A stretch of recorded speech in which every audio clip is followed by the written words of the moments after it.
L'organisation État islamique a encore été repoussée ces dernières heures par l'armée de Bagdad et à chaque nouvelle prise. Ce sont d'abord les unités d'élite qui entrent en scène.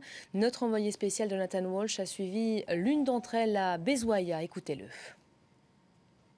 Nous avons accompagné hier l'unité antiterroriste et ce sont effectivement eux qui sont en pointe dans cette bataille de Mossoul. C'était déjà eux dans les batailles précédentes à Fallujah ou à Ramadi. Et cette fois encore, ce sont eux qui sont les plus proches de l'entrée de Mossoul. Nous étions dans une localité qui s'appelle Bezouaya et c'était un ancien camp militaire et d'entraînement du groupe État islamique.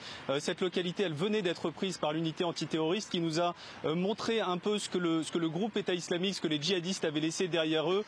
Et il y a notamment une image très marquante qui reste de ce qu'on a vu hier, celle d'un tunnel, ou plutôt d'un réseau de tunnels de plusieurs kilomètres de long, peut-être une dizaine au total, et qui va de la ville de Bartella jusqu'à Mossoul. Bartella un peu plus en arrière que Bezouaya où nous étions hier par rapport à Mossoul. Donc un tunnel vraiment très impressionnant, immense, plusieurs mètres de profondeur, plusieurs mètres de large.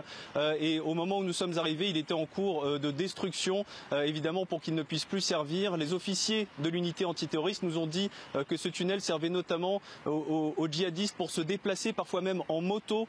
C'est vous dire la taille de ce tunnel. Nous avons également vu un tank qui était utilisé par le groupe État islamique et également une ancienne prison de Saddam Hussein, de l'ère Saddam Hussein, qui était également utilisée pour l'entraînement des djihadistes.